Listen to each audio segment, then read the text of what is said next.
Happy Tuesday, Museday around the world. Hi, nice to talk to you again.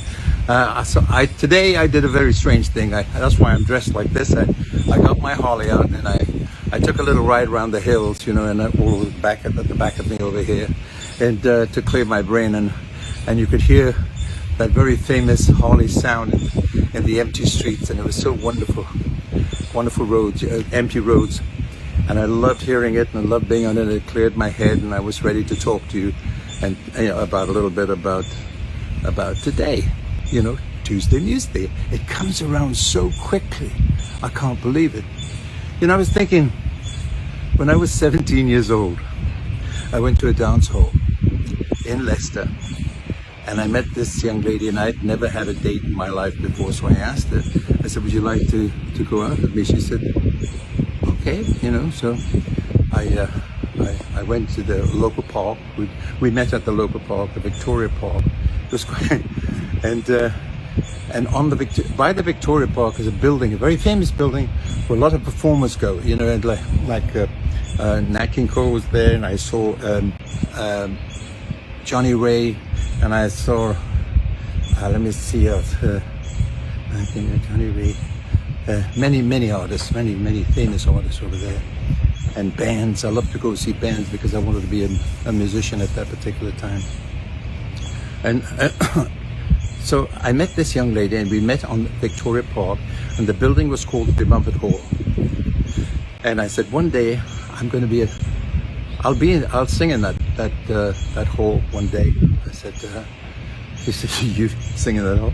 I said, "Yeah, I think I will." You know. She said, "So what do you intend to be?" She said, "I said, well, I'd like to be in show business. You know, I'd like to be a singer, but I can sing a little bit." And she said, "Oh, so why don't you sing me a song?"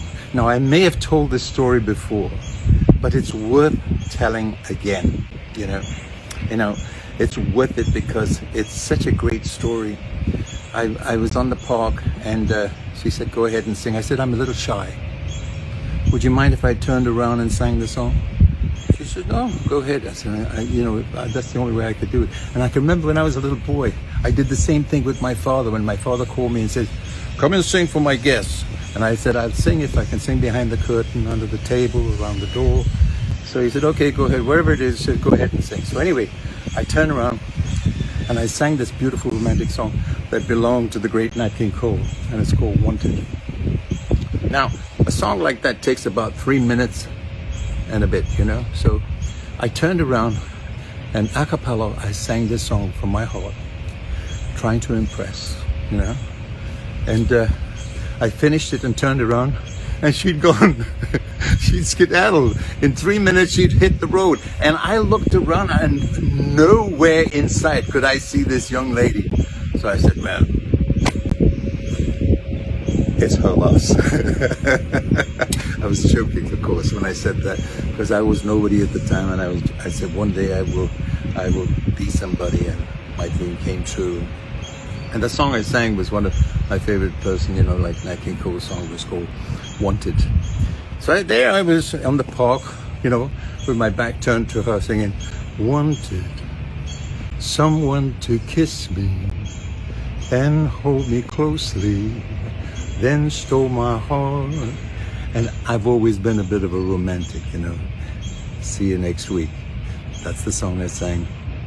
Peace, love, and happiness, and good health. Love you.